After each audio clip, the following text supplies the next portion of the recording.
Welcome! Today we're going to load the paper into your Brother machine. This video will cover multiple models and operating systems. Even though your machine may not match the model on the screen, the overall process will be the same. Remove the paper tray. Adjust the paper guides to fit the paper. Fan the paper.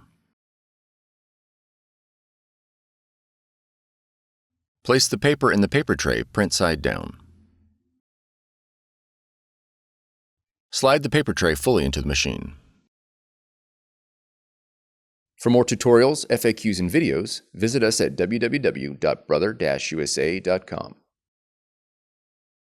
If you found this video helpful, be sure to subscribe. Thank you for choosing Brother.